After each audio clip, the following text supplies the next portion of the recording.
Actually watch this. Okay. No one clipped the Candace Owens thing. We didn't go anywhere with it, but you can clip this. When you look at these pictures, you get Now this is. Can you set this up for us? This is Jesse Lee Peterson. This is not Jesse Lee Peterson. So this is the guy that's speaking right now. It's his documentary. Interesting. of what black life was like.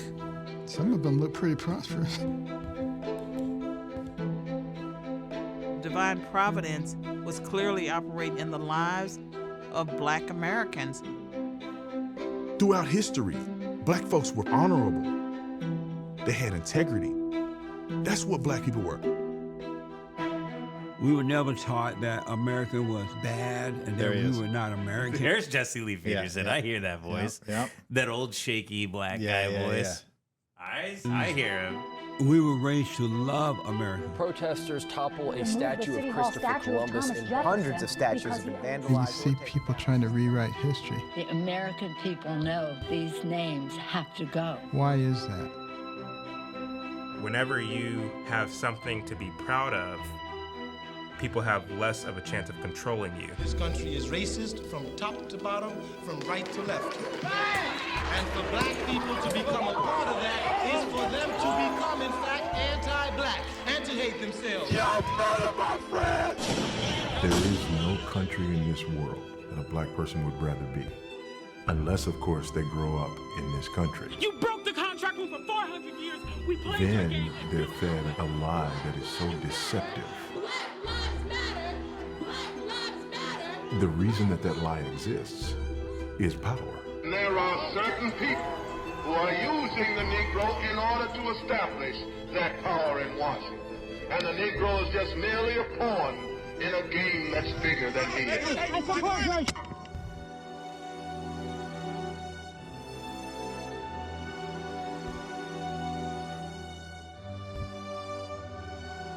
Dude, so it's like a break it down for us, brother Kev. So it's a documentary. It's almost 3 hours. You watched this thing. I watched the whole thing. I loved it. I really loved it. And I think the reason that I loved it is because you were asking about, have I ever been in a church like that or whatever? Is a black church. I've been in a lot of black churches, and I played drums at a lot of black churches. I shouldn't say a lot, but a couple. And I went to a decent amount of black churches and stuff. Yeah. And you kicked them out. And I said, this is no place for a black person to be. No, and these are the what the pastors would say. They'd say things like the culture is being forced. It's like black pastors basically saying like, you need to get off welfare. You need to make something for yourself, make your own community.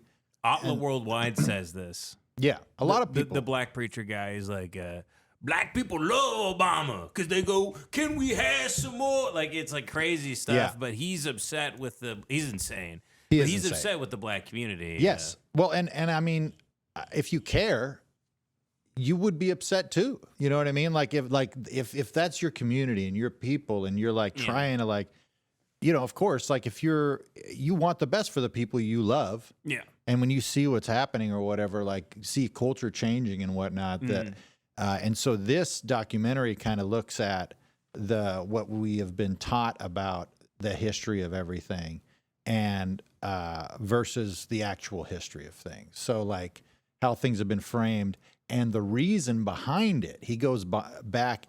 There's this one organizer. It's a bunch of white people using black people to move communism forward. Oh, interesting. So they're just trying to burn down the existing system, using this. So that's kind of what the documentary says. But it is fascinating stuff. Like they talk about like the bombing, the Tulsa, the Black Wall Street bombing and stuff. And he goes, they rebuilt, guys. They rebuilt. This is all we hear about is that this. You're talking about when they ran through the town, they burned all the black homes down and everything. Yes, and like dropped bombs from airplanes and shit. I didn't know they dropped a bomb. Yeah, well, they dropped like fire bombs from airplanes and stuff like that. It's fun. Nah, that's just boys being boys. Boys being boys. Hey, come on. But we used to throw firecrackers. Put firecrackers in a mailbox, whatever. I'm sure pre-civil rights. Sure, You go in an airplane with a buddy, you're a little drunk, you start bombing the black neighborhoods. You go down to, what do they call it? What black, like stock market or something? I can't remember what they called it back then. It doesn't matter. Look, you'd TP someone's house, you throw toilet paper on it. You throw a firebomb out of an airplane. Firebomb. But but he talks about in the documentary like that they fixed it up, so that after that happened, they rebuilt. They didn't just, it wasn't just the end. And then when the town actually died, why is that? Why did that happen?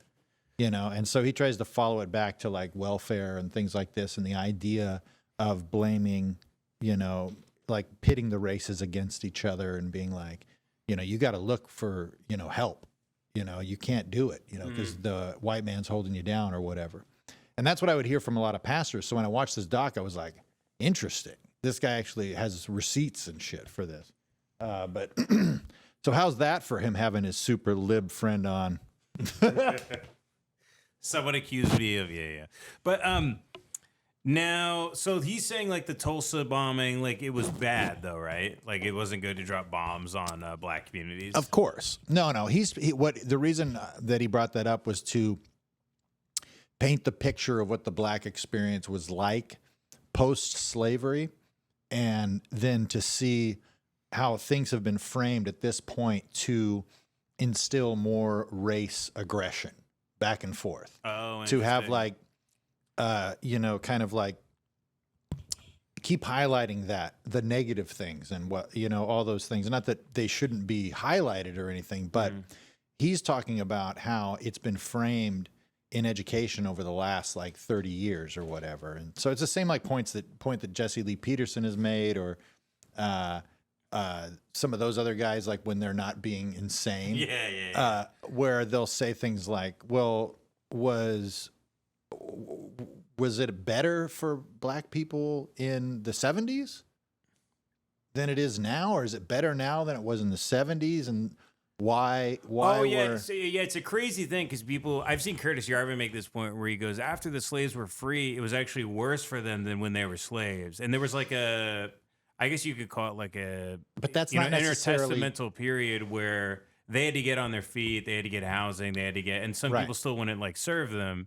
So they didn't have room and board. They didn't have this. They didn't have that. And that's the kind of inflammatory remark that some people make. Well, that's the narrative that is perpetuated too. Where of course, like you're just no longer a slave. So now you got nothing. You got to start from zero. Of course, it's going to be difficult. But the black community was so powerful together, and a lot of it was through church and things like that. There was a church community. There were black schools, and schools weren't part of government. It was just something that they did.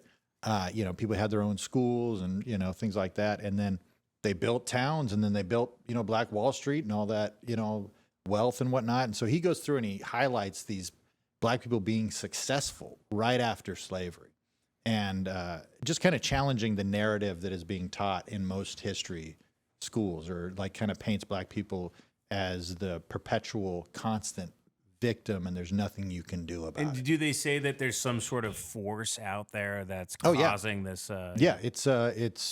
It's communism. That's what they say. Oh, interesting. That's what the documentary ultimately says. And the reason that they say that is because the organizers of Black Lives Matter and other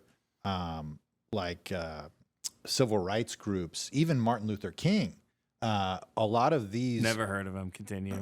A lot of these civil rights leaders were organized by a man whose his whole point was to further the communist, stretch or reach or whatever, communism's reach. So to spread communism, why would you want black people to get into glorifying violence and doing drugs and stuff? Because you want to burn capitalism to the ground. Accelerationists, you mean? Yes, essentially. Not exactly. I mean, accelerationists are more like they're thinking about the biblical, the revelation and stuff. But it's more like you have to essentially destroy the status quo. Yeah, interesting. In order to make it happen. Also, and they say that this has been, decades in the making. Like that, government education and whatnot and things like that. And the guys say it was the point of this is for communism to eradicate God and eradicate God and capitalism. Oh, interesting. So it's like using those people, but it's a very long documentary, and I'm high. Yeah, sure. You know, yeah. All I know is like I'll see clips of Jesse Lee Peterson. He's like, back when I grew up picking cotton, and we liked it. Black folk, it's good for you to go out and pick cotton. Yeah, we should go back to be picking cotton out in the field. It's a good thing. What's crazy is like it's good to be picking cotton. The documentary, like the guy will like basically be like, yeah, we were better off. Like, you know, and it's like, it's obviously not like 100% true, but there is like a version of truth where pre-civil rights, there was a community of like a strong community and, you know, things like that. Someone in the chat said Martin Luther King was not only a communist. He was. But he was also a Zionist. Really? I'm going to fact check this right now with Google, which is always right. Martin Luther King was a staunch supporter of Israel and identified Zionism as a legitimate movement for Jewish self-determination. Kevin, I think. Chicken jockey. Kevin, I mean, this is unbelievable stuff here. I think you're exposing the civil rights movement as a Zionist, communist movement. Look up the so the Black Lives Matter ladies say that they were trained communists, and the guy that trained them. Is this on YouTube? I looked this up. The actual documentary? No. What do you want me to look up right now? Oh, nothing. I mean, you could look up. You're saying hype. You say them at home. They look it up. You could. No. I didn't say look it up. I don't think I said look it up. Oh, I'm sorry. But there's a guy that has been involved with like the protesting and all this stuff and different things that is the same guy who organizes these things. And I think you'll like who it turns out to be because it will help you. Do they talk about why they killed Malcolm X? No. Yeah, Malcolm X isn't mentioned in it. Yeah. But okay, also you could look guy. up. Did they talk about how Magic Johnson got AIDS? Continue. Look up socialist organizer for Black Lives Matter. Socialist organizer. I will say, by the way, we do have socialism in this country, but it's for the rich. Mm-hmm. The banks bail them out when they fuck up. So when we fuck up, we got to pull ourselves up by the bootstraps and get out of debt. Yeah. When, AIG or whatever bank needs money in a financial crisis, they get lended the money. So it's socialism for the rich. You fuck up, here's another $1 billion. Yeah. We're sorry. Oh, you're $20,000 in debt. Well, actually, someone's going to come over and put a gun up your ass and in your mouth. You know what I mean? They talk about targeting the children of wealthy people. Oh, really? For the socialist movement in the beginning, and so that's why they wanted it in schools and things like that. So, and why do they want communism instead of capitalism? I think people are just bought in. Some people just love socialism. My leg is bleeding. By the way, you should always. Why is your leg bleeding? I just got scratched. Oh, it's not bad. It's just funny to be like. I'd be like, okay, now tell me, when did it was communist? And then you realize there's blood going down your bleeding. leg. So there was several Patrice Cullors. Is that her? I don't know. You could even put. So here's the thing: we all know the BLM thing was a scam. Now she bought a big house with it. Yes. It was all a bunch of horse shit. Like even libs go, yeah, we kind of got fleeced on that. And dude, we have a couple friends that took during BLM, they took the classes where they paid like a black lady like $500 to learn that they're racist. Oh yeah. We knew people that came to us and were like, "Hey, I just want to let you know I'm in classes to de-racism myself. I gotta fix it. I gotta fix it, man. I'm racist. I don't even know it. I try hard not to be, but I just am, and I need to listen." So my question is, why would they want communism over capitalism or whatever? And I'm not even entirely convinced we really have a capitalism here or whatever, you know. But again, I don't understand the international banking system. I don't understand geopolitics on a big level. My leg is bleeding. You know what I mean? I'm completely unqualified here, but you tell me why they would want that. And who's they? And also, does Jesse Lee Peterson start going, we love back in the day? Let me see. No. Black people loved getting whipped. Listen, when you're a kid and you're black and someone commits violence against you and owns you and your property, that's good for you. It's good for the black brain to be whipped and to have welts and blood all over them and to be outside in the hot sun covered in flies, picking cotton. That's how the black folk should be in America. Black folk, no, he doesn't do that. We had it better when dogs were chasing us and we would get sprayed with fire hoses, and that was good for the black folk. No, he didn't like that. It was good that they burned our houses down because then we could rebuild them. Dude, I almost want to have you just like pull up the doc so we can like scrub through it a little bit, because there is some shit in there that's like is wild. Dude, there's West Nile virus in my area right now. Really? There's like big signs, yeah, and I think a mosquito bite is bleeding right now. You're about to get niled. Is West Nile bad? I heard it's good. It's good. Huh? No, it's actually good. I'm turning my my Chat GPT to always be positive no matter what. No, you're going to be fine. Actually, I'm glad you got it done already. Ben, you're keeping the vibes up today by getting West Nile. It's actually a good thing. About time you got West Nile. Ben, I just want to be the first to congratulate you on getting your West Nile virus handled. Can I tell you my most inflammatory conservative opinion there is? Gay people should... No, I'm kidding. My most inflammatory conservative opinion is this. Derek Chauvin deserves another trial because of perjury. I don't think the cops from what I saw, they did not give a truthful answer under oath because they didn't want Minneapolis to burn to the ground.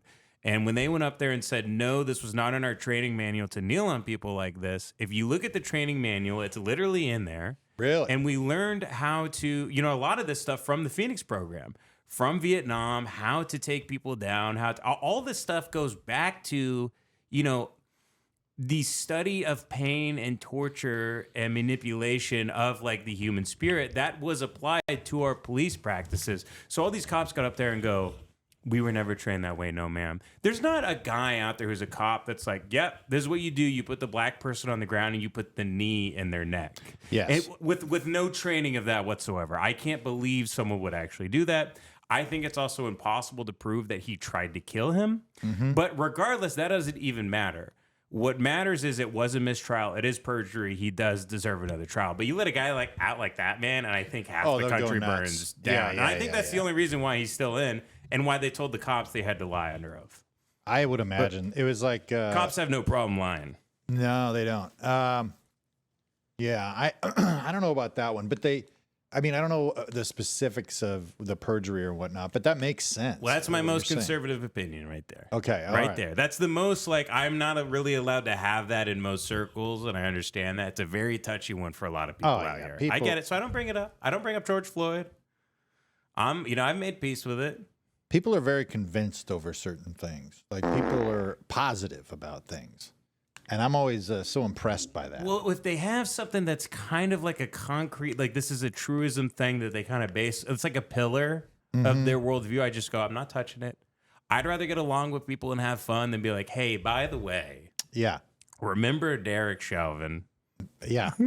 Well, it would make my life really hard. So I prefer just not to do it. Yeah, you don't need to do it. Plus, your opinion won't help it happen anyway. Well, also, if I tweeted that, there's a certain optics to it where it looks like I'm a guy that's trying to draw up attention for myself by just saying like inflammatory things and just being like, actually, like I'm a guy that's just fighting with people on X all day and tweeting 100 times a day like crazy shit about like whatever. I'm like I don't need any of that nonsense. My most conservative opinion is that I think that we should have. That we should acknowledge that our borders that are already existing. and that, we should find out who's crossing them. Like, we should at least know who they are.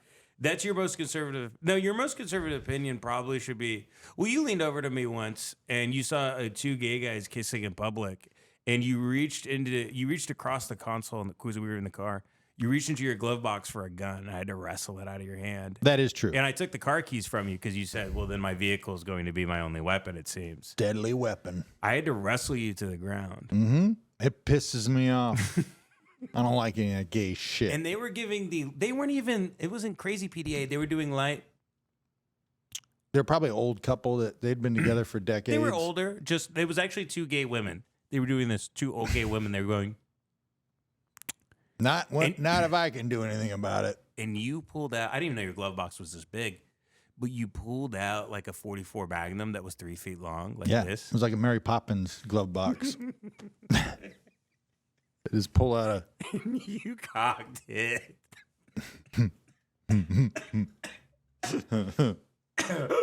Uh-oh. So I think that, and I also think that kids shouldn't be able to have surgery without their parents knowing. I think most people have that opinion, though, right? Conservative and liberal, I think so. I mean, it's just it's very weird that that's a thing that people could disagree with. But there's a lot of things I thought would be weird. Uncle Tom, Kevin, only you can make me watch this on the show. I tell you what, my friend.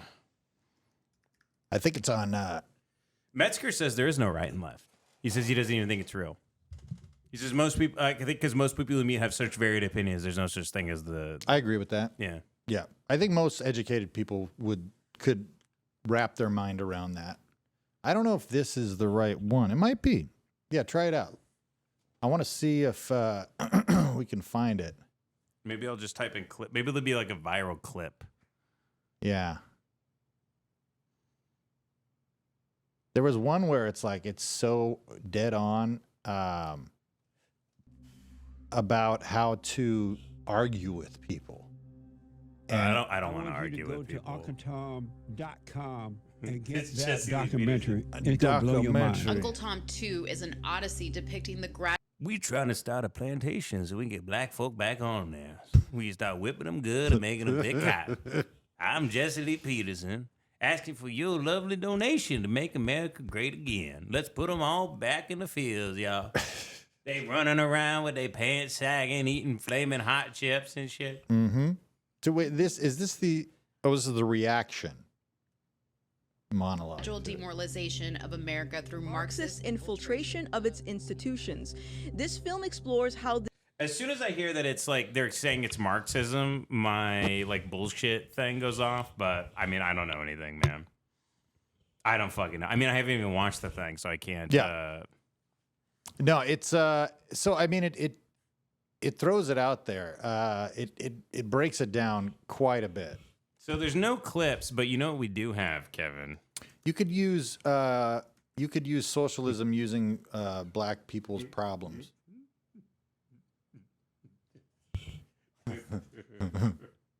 Obama, the alleged black messiah, became president, and he is a national failure. Anybody's estimation. He's a failure. A national, cultural, and a racial failure. He's failed in all three categories. The president. He's the do Negroes no justice president. So he is. You know, dude, that's a great. Oh man, his studio is great. Isn't that awesome? It's kind of almost Muslim with the white kind of linoleum. It's got marble on there. Yeah. Yeah. Oh yeah. It's fancy. I want him to rant about welfare. Dude, I wish I could find the clip. No, I don't. Oh yeah. You're listening to The Manning Report with your host, James David Manning. He's been doing this for a very long time. 1974, 75, there may have been 300 to 400,000 men in prison nationally, in every state. the number didn't reach as much as 500,000, 500,000. Now, today, from 1975 to the year 2019, the number has mushroomed from 400,000 when I went in to 2.3 million men, and most of them, as you know, are young black men. I mean, and he hadn't really evolved into the young he is. You know, he was halfway there 6 years ago. We're going to have our program director pull up the data. Because I love when he just starts going unk mode. He's one of the best there is, man.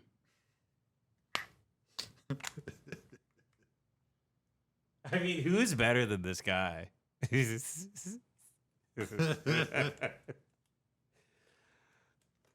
Obama. Dude, let me see if I can find this. He has a great thing about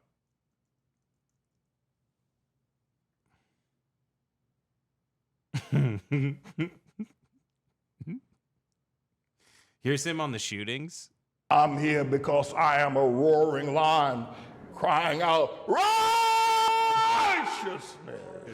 You see all these vessels here in front of you. This is a 24-karat gold plate. This is a 22-karat gold vase. This is a gold vase, hanging wall vase, and all of these are gifts from Sister Charlene Humphrey down in Fairmount, North Carolina. You've seen me displaying her gifts now over the last couple of weeks. You're going to see a whole lot more because she's given a whole lot more. We've got some Coca-Cola chairs. We've got some early film of the Coca-Cola company. I like that. We've got some, I think, a share of stocks from Coca-Cola.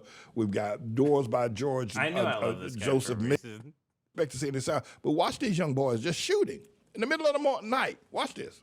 He just shows. He's just watching young men. Watch him look. Watch it. The disgust on his face is so good. Oh, yeah. He's so mad. The Hoodie Gang. Now, it's tragic what happened up in Buffalo. There's no doubt about it. Now, prayerfully and thankfully, as far as we know, the reports are that nobody got hurt. It was 3 o'clock in the morning. A lot of cars got hit, windows knocked out, holes in the doors and trunks of cars. But if somebody did get hit, they haven't reported it. But all those bullets flying down the street. Suppose I'd been walking down the street that time of night, or Joseph Mitchell had been walking down the street that time of night, or Clayhorn Martin. Well, he's barefoot prophet.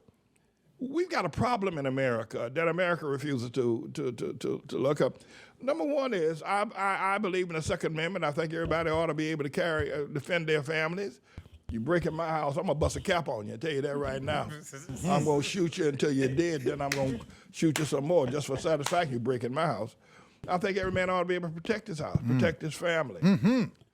But that's not what's happening with what we hear with the use of weapons. And I'm not for taking a man's weapons away from. That's not what I'm for. You a link. But I am from taking them out of the hands of these young crazy boys that are killing and shooting like that. I think that if you have lived in Harlem and you walk down the street, you see that you can tell they're young, probably 15, 16 years old. I doubt they're 18 by their body language, the way they carry themselves. I doubt if they're 18 years old, and they all got guns. Which leads me to, if I walk down the street, if I go up to the bank or walk down the street here and walk out the building, walk down the street, I got to figure most of these young boys I'm going to pass by on the street are strapped. Bobby. They got guns. And there have been daylight shootings on 125th Street, a lot of murders and killings. And I've been talking about the Joseph Project. And, I have mentioned it recently because we've been covering the foreclosure. But we need to, Eric Adams and Mayor Hochul and others, we need the Joseph Project. This is pre-Mamdani. We need to be able to get men who've been in prison, who've learned their lesson, who've repented for what they've done, and who understand something about a violent nature. Is he going to say give them guns to patrol? Let these men out of prison. Let them get out on the street and talk to these young boys. Try to talk some sense in them. Don't do it. I'm 44 years, right? I was crazy out there, and I carried a gun with me everywhere. I had two things. If you saw me anytime and anywhere when I was out there in the street, there were two things you could be sure of. Thing number one is that I had at least a nickel bag of marijuana on me, no matter what. I had marijuana on me. If I didn't have it in a nickel bag, I'd always roll up in a joint. And the other thing is that I had a gun. No matter where you saw me, I don't care where I went. I had, that's what I did. This dude lived it, man. That's probably why he's so passionate. That's why he doesn't hold back. He's like, I was these guys. I didn't shoot or kill anybody. I didn't, but my carrying a gun was for me to shoot and kill somebody. I carried a gun because I wanted about to shoot and kill me. That's how that was. So let's be straight about what we're straight about. Amen. But America also, I look at the women, the people being interviewed. Straight about what we're going to be straight about. He does oscillate between this is the word of the Lord, and then he goes back into street knowledge stuff. Yeah. Dude, so that link that I sent you, I think it'll explain the socialism thing a little bit better than I'm able to do. We'll Kevin, you are the guest, and we're here to spread your ideas here. How Marxists used the civil rights movement. And I think there was a white guy with a beard in the... No, that's it, the top one. Top one right here? Yeah. This one? Yeah, that's it. To participate in, embody, and practice what I would call black culture generally in our church? The answer is absolutely not. Is this like a Pints with Aquinas, red pill guy? I have no idea who this is. Why? Because the characteristics that mark black culture as a generalization, in the same way Paul's talking about Cretans on Crete, they are evil, murderous, violent, bestial people. They steal, they kill. Interesting thing about Paul, by the way, he said you don't have to cut your cock. Ah, he's right. Yeah, he said it's a circumcision of the heart. He said it didn't matter, yeah. Mm-hmm. Interesting. So who's to say if you do have to cut your cock or not? Yeah, you don't have to.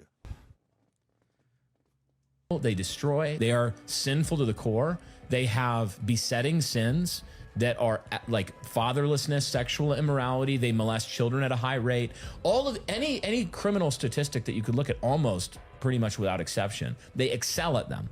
Black culture. And it's even interesting. I mentioned it before, but the black guy on TikTok. Wait, what the hell? He was saying, he's like, y'all crazy. I don't think this is the right this one. person like it's mental health. Move he said, forward, that ain't no mental the health. video That's I saw a demon. was two black guys. Go back one. No, go back the previous page. Oh, that was the video you sent me. Yeah. So I think they're watching this clip, and then it starts playing the black guys. God damn it! I want to see the. But go back. I'll just fast forward to the black guys. All right, because I don't want to hear white people talking about. And a lawful church membership embodying it looks bad. It looks worse. Culture. No, they have to self-consciously repudiate that culture. I know, brother. I know. You heard that before, but I kind of want to use that as our jumping off point. So before we even get into what they had to say, if somebody came up to you and said, "Hey, Kevin, man, what is black culture?" What would be your I'd say answer thanks for asking. I'd love to tell you. It would depend on what you're talking about as far as black culture, but in general, it's so hard to hard to define. You can get to the part about the socialism thing. Got you, bro. Source to sow discord and disunity in America, and it used the racial. Yeah. And I'm saying that intentionally because our culture today is not what our culture used to be. Here we go. That's why there's been such a dramatic shift in the black community. That culture is largely driven through a culture that is driven by the idea of liberation, right? Mm-hmm. And so there are many things we can use to describe black culture, but if you say, hey, what is black culture in general? That is kind of the description I would use. It's a culture that is largely shaped from the idea of constant liberation from oppression. Yeah, it was definitely intentional. We know as a matter of historical fact that the Soviet Union intentionally targeted the black community in America as its kind of source to sow discord and disunity in America. And it used the racial tensions and history there to stir up Black people. And this started around like the late 1920s, early 1930s. And so by the time you get to the civil rights movement in the 1950s, the mid 1950s, you know, you've had 20, 25 years of this type of stuff being intentionally put into the Black community, largely through pastors, because pastors had the largest effect on the Black community. When Margaret Sanger, the founder of Planned Parenthood, wanted to push her Negro project, who did she go to? She went to the Black pastors to sell the pastors on it, right? And that's because the Black community was heavily rooted in the church. It was heavily rooted in Christianity. And of course, and so most Black people wouldn't just accept like, oh, this is Marxism, right?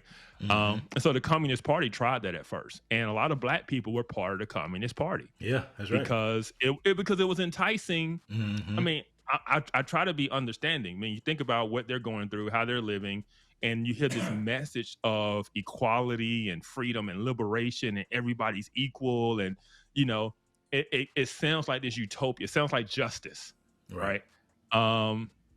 But we know it's not. We know that's never how it ends.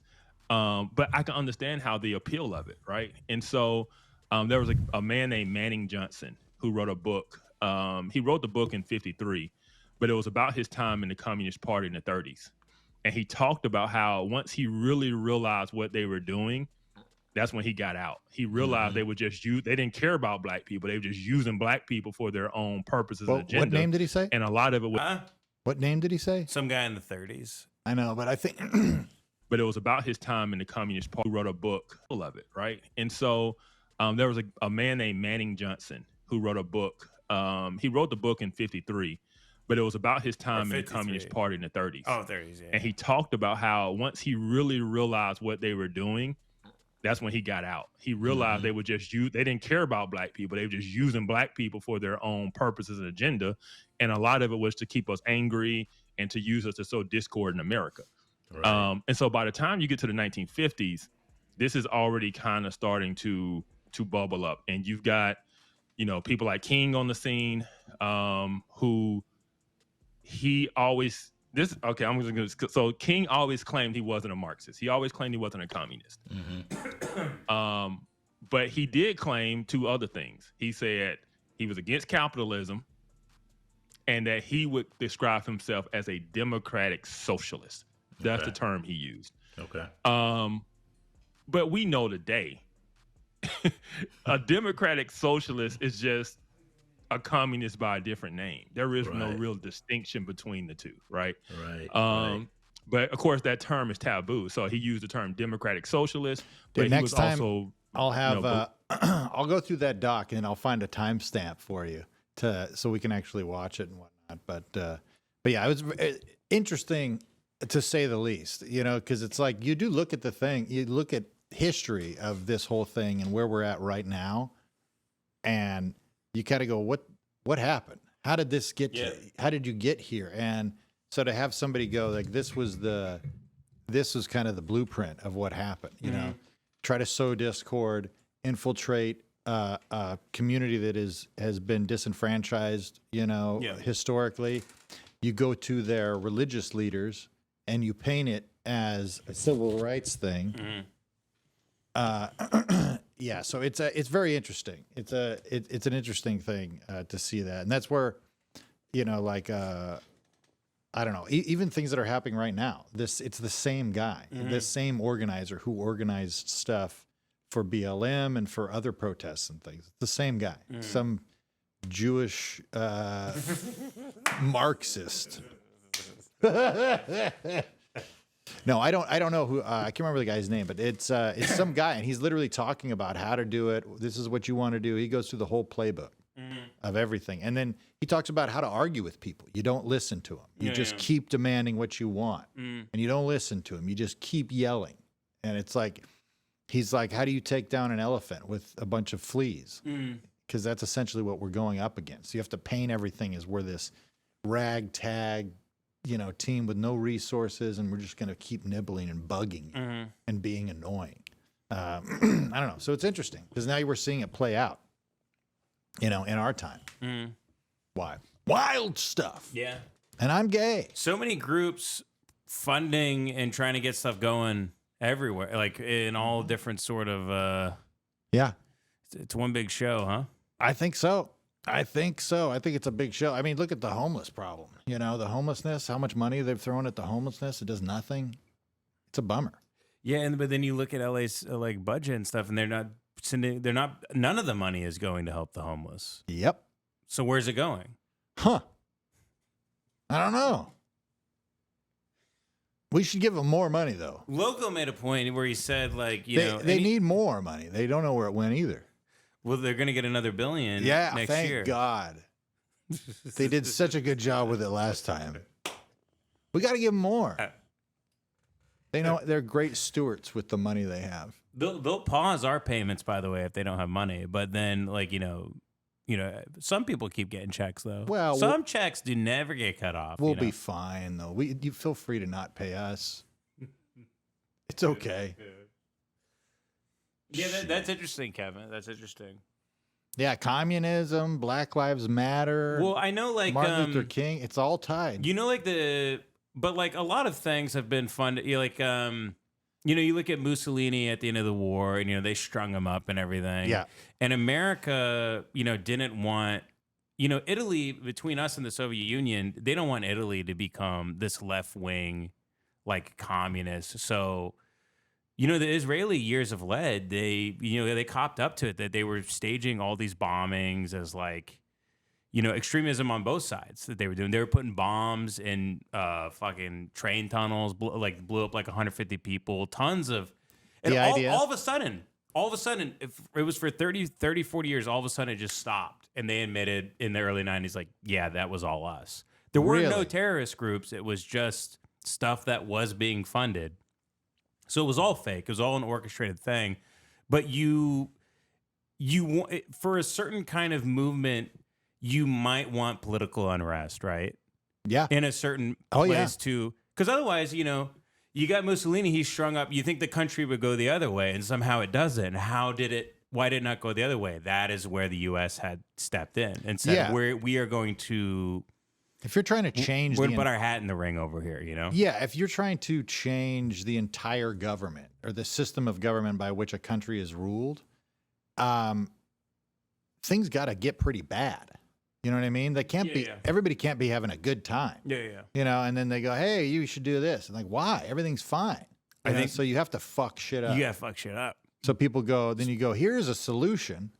Speaking of fucking shit up, though, by the way, look at this. Here we go. When you as an individual made in the image and likeness of Almighty God reach a point where your being, your presence, your essence tells you to love another man's asshole, there's something wrong with you.